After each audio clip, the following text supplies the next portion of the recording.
सर्वांना नमस्कार. रॉयल शेतकरी भाग 21. सर्वात प्रथम सर्वांनी हेडफोन्स लावा. खूप रोमॅन्टिक भाग आहे तिथून पुढचे. तर आता त्यांच्या लग्नाला जवळपास 1.5 महिना झाला होता. पण पाटलीनबाई तर रुसल्या होत्या ना, आणि हे आबासाहेबांनी तसं पण फोन करून सांगितलं होतं. म्हणूनच तर फोनवरचं जे रोमॅन्टिक बोलणं होतं ना, ते पूर्णपणे बंद झालं होतं. पण बघा, लग्न झाले 6 जूनला आणि आता जुलै महिन्याच्या शेवटच्या आठवड्यात ॲग्रिकल्चर फेस्टिवलची तारीख फिक्स झाली होती आणि ती होती ऑगस्ट महिन्याच्या 3, 4, 5 या 3 दिवस सलग फेस्टिवल चालणार होतं. हेडफोन्स लावणं खूप गरजेचं आहे सगळ्यांनी बरं का, आधीच सांगते. बरं मग आता जी टीम अहिल्यानगरला राहणार होती ती टीम 8 दिवस आधीच रवाना झाली होती गावी. आणि आता हे त्याने फक्त आबासाहेबांना सांगितलं होतं की हॉटेलमध्ये त्यांची व्यवस्था करण्यापेक्षा आणि ते राहण्यापेक्षा आपल्याच वाड्यात उत्तम व्यवस्था होईल त्यांची. मग काय, सांगितले तसं आबासाहेबांनी पण केलं होतं. कारण त्याला पण घर सोडून जाणं शक्य नव्हतं आता, कारण बायकोच्या जवळ आलं म्हटल्यावर. आणि सगळ्यात आधी तर शिवमन घरी आला, पण ते पण सकाळी सकाळी, कारण त्याची स्वतःची गाडी होती आणि बाकीचे कंपनीच्या बसने येणार होते. पण तो आला तेव्हा आईसाहेब प्रियाच्या केसात मालिश करून देत होत्या.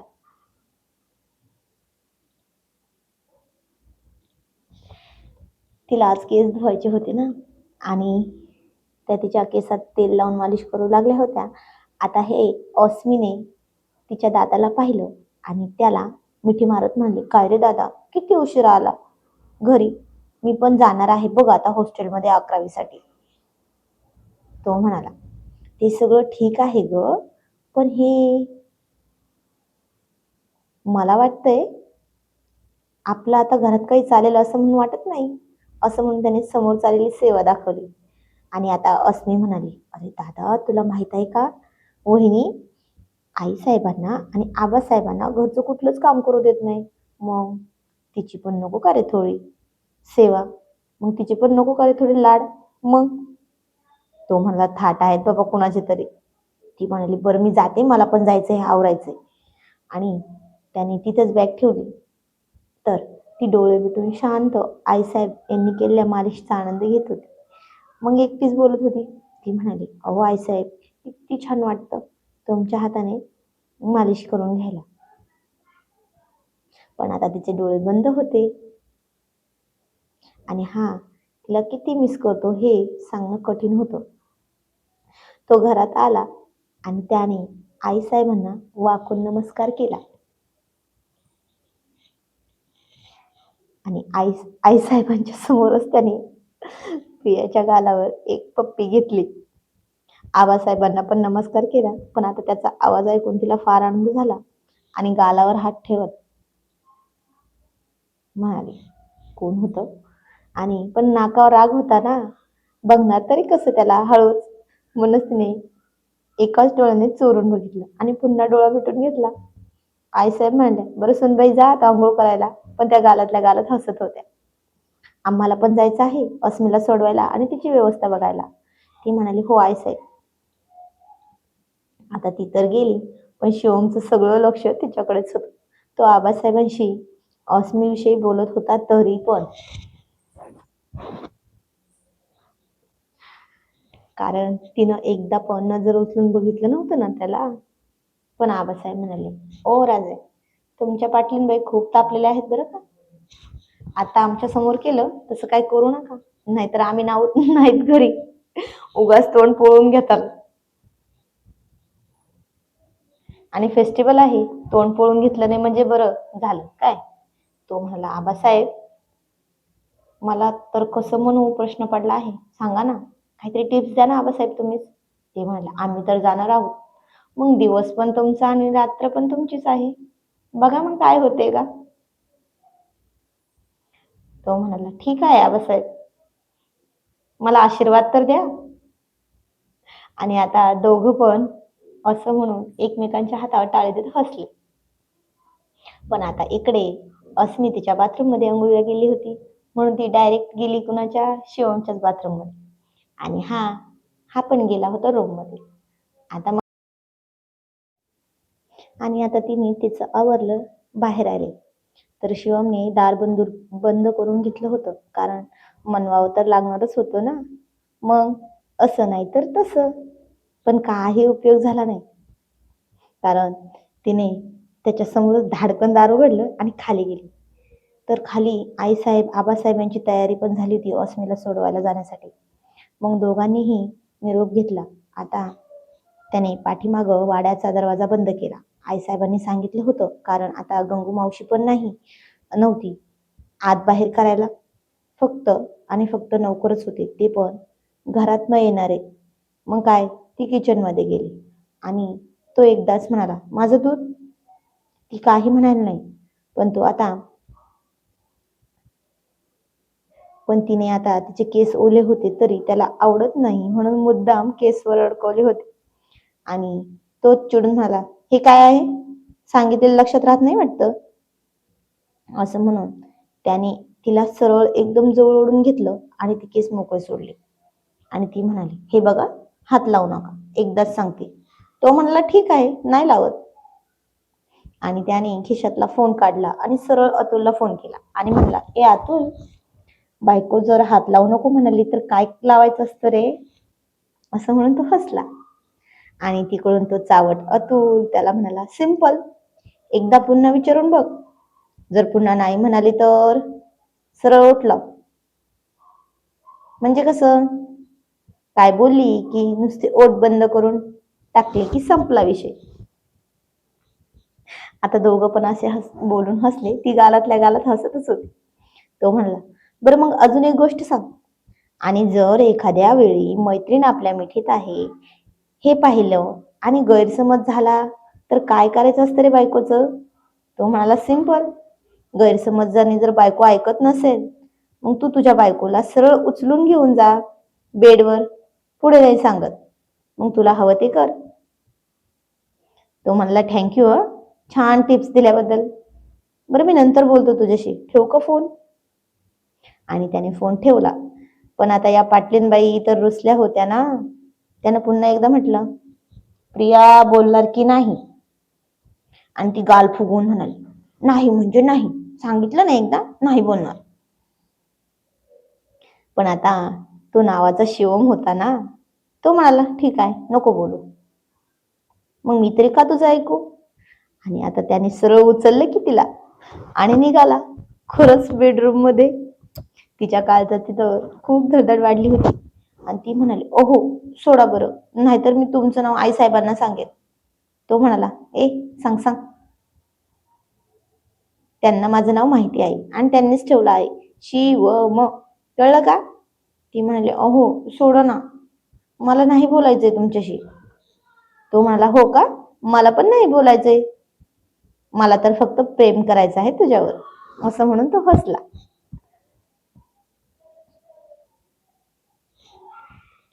आणि तूच तसं म्हणाली आहेस की बोलू नका म्हणून. मग ती पुन्हा म्हणाली, मी म्हणाले ना मग मला हात पण लावू नका. तो म्हणाला, अरे देवा, हात कोण लावतंय तुला, मी तर फक्त. असं म्हणून तो गप्प झाला. ती म्हणाली, तुम्ही तर फक्त काय. आणि आता त्याने तिला तशीच बेडवर टिकून तिला म्हणाला, मी तर फक्त ओठ लावणार, बघायचंय का. असं म्हणून सरळ घातलं की तिच्या तोंडात तोंड. आणि आता ती खूप चुळबुळ करत होती, सुटण्यासाठी प्रयत्न करत होती, पण तिला हा काय सोडतोय होय. अजिबात नाही. तो म्हणला, बरं सोडतो, पण मला एकदा प्रेमाने मिठीत घे. ती म्हणाली, नाही, मला ते जमणार नाही. तो म्हणाला, ठीक आहे, मग मी पण नसतो सोडत. असं म्हणून त्याने तिच्या गळ्यावर त्याचे ओठ टेकवले आणि आता त्याचे दाढीचे खुंट जसजसे फिरत होते तस तस तिला पण खूप काय काय होत होतं बरं का. पण तरीही तिने त्याला जोरात धक्का दिला आणि म्हणाली,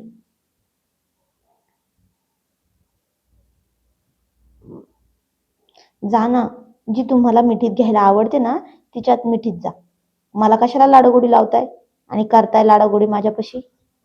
आणि आता तो हसून म्हणाला, तू जर नाही ना मला मिठी मारली तर तिकडेच जाणार आहे, चल बोल, घेणार का नाही मिठीत?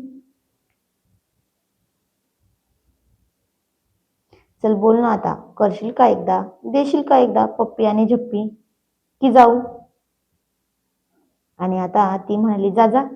तो म्हणला, ठीक आहे, इथे तुझ्या समोरच केलेलं बरं ना. असं म्हणून खरंच फोन काढला आणि पल्लवीला फोन लावला. आणि तिनं फोन हिसकावून घेतला आणि म्हणाली, म्हणजे बायको नाही म्हणायला लागली की लगेच बाहेर जाणार का? तो गालातल्या गालत हसला आणि म्हणला, तू तूच तर जा म्हणते ना. ती म्हणाली, अजून एकदा मला विचारले तर काय होईल हो? तो म्हणला, अगं मग तू देणार का? ती म्हणाली, बघते ना, देईल किंवा नाही द्यायचे, पण विचारा तर खरी.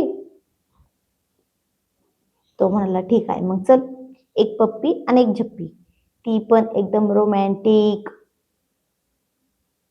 आणि तीही आत्ता लगेच. असं म्हणून तिला जवळ ओढलं त्याने. ती म्हणाली, ठीक आहे, मग जाऊ देणार ना मला? तो म्हणला, हो नक्कीच देणार ना जाऊन तुला. आणि आता तिनं त्याच्या गळ्यात हात टाकले. तो म्हणला, खूप अंतर आहे दोघांमध्ये, अजून जवळ हवी आहेस तू. आणि ती थोडी आणखीन जवळ सरकली. तो म्हणाला, अजून पण खूप अंतर आहे, जास्त आहे अजून डिस्टन्स, चल जवळ ये, तू मला अजून जवळ हवी आहेस. ती म्हणाली, जास्त नवरेगिरी करू नका काय, मला नाही जमणार इतकं जवळ. तो म्हणला, ठीक आहे, मग मी घेतली तर जमेल का?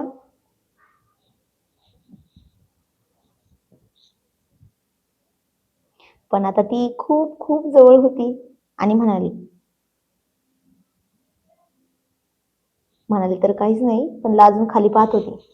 आणि त्याने तिला तशीच भिंतीवर दाबून ठेवत तिच्या सडपातळ कमरेत त्याचे थंडगार हात घालून तिला त्याच्या एकदम चिटकून जवळ घेतलं. आणि आता जशी ती जवळ घेतली तसं त्याची भारदस्त छाती तिच्या नाजूक छातीवर, नाजूक मांसल छातीवर टेकली आणि दोघांच्याही शरीरात गोड गोड कळ आली. पण आता तो तिला म्हणाला, काय ग, किती रागवशील, दे ना तूच एक मस्त रोमॅन्टिक. ती म्हणाली, मी का देऊ, मला काय गरज? तो म्हणाला, खरंच ना, काही गरज नाही ना?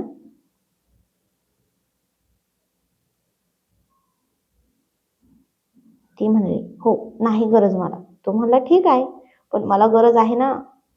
आता जर तू मध्ये बोलली ना, मग बघ तुझं काही खरं नाही, कळलं का?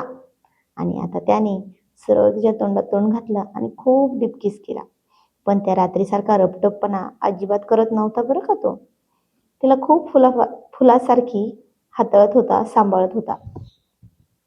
त्याने तिला तशीच फिरवत तिच्या मानेवरचे केस बाजूला करून तिथे सुद्धा त्याचे ओठ टेकवले.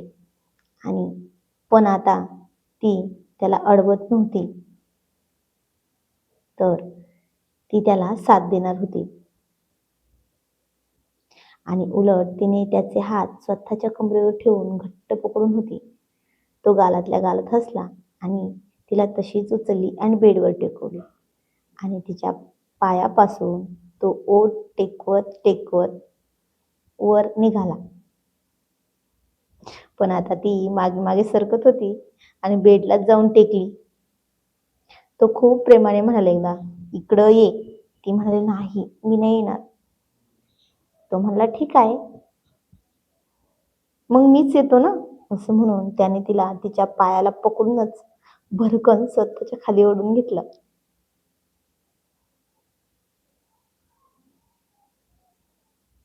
आणि तिने खूप लाजून नजर फिरून खूप खूप लाजून चेहरा झाकून घेतला. पण आता तिचे ते लांबसडक भिजलेले केस आणि त्यातून गुलाबजलचा येणारा सुगंध त्याला वेड लावत होता. त्यानं पण न राहून तिच्या तोंडात केसात तोंड घातलं आणि हळूहळू एक एक तिच्या मागचे असलेले हुक काढायला सुरुवात केली. पण आता तिला ते स्पष्ट जाणवलं होतं की त्याने तिच्या मागचे हुक सगळे बंधनं मोकळे केले आहेत म्हणून. कारण ज्यामुळे तिच्या श्वासांची गती खूप वाढली होती. तो इतका जवळ आहे म्हटल्यावर तिला त्याचा स्पर्श हवा हवासा वाटायला लागला होता. त्याने तिला स्वतःकडे फिरवले आणि तिने खूप खूप लाजून आडवा हात लावला छातीवर.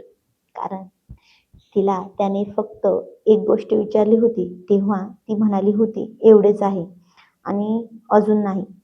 ते माहीत आहे का? काय? ते तिच्या खांद्यावर आणि कमरेला जे होते ना, तेच तिच्या दोन्ही उभारांच्या मध्ये होतं. आणि आता त्याला हे माहिती झालं तर काय होईल? यामुळेच ती हात बाजूला काढेना छातीवरचा. तो एकदा म्हणाला, हात बाजूला काढ. ती म्हणाली, नाही. तो म्हणला, ए राणी, मला तो अधिकार आहे ना की नाही? ती म्हणाली, हो आहे. तो म्हणला, मग आता का लाजतेस? काढ हात. आणि आता तिनं हात बाजूला काढला आणि स्वतःचे डोळे गच्च मिटून घेतले. कारण तिला ते पाहिल्यावर त्याला ते पाहिल्यावर काय वाटेल म्हणून तिला स्वतःचीच लाज वाटत होती. आणि आता तो खरंच जरा खोटं खोटं चिडून म्हणला, काय हे? तसं तिने डोळे उघडले आणि म्हणाली, का? काय झाले? तो म्हणला, अगं, हे माझ्यापासून लपून ठेवत होतेस ना? आणि असं म्हणून दोघांनीही एकमेकांकडे पाहून खूप गोड गोड हसले. आणि त्याने तिच्या दोन्ही उभारांच्या मध्ये तोंड घातलं आणि खूप खूप वेळ तिथे ओठ टेकवले. पण आता ती फक्त एकदाच म्हणाली की, ओहो, जरा हळू ना. आणि पण ती जशी हळू म्हणाली तसं त्यानं तिच्या तोंडात तोंड घातलं. तर आजचा भाग कसा वाटला ते कमेंटमध्ये नक्की सांगा. उद्याचा भाग जर पाहिजे नसेल तर कमेंटमध्ये तुम्हाला सांगायचं आहे की पुढचा भाग लवकर टाका, तरच भाग भेटणार आहे, नाही तर मी टाकणार नाहीये. मला रोमॅन्टिक भाग लिहायला खूप अवघड जातं. धन्यवाद.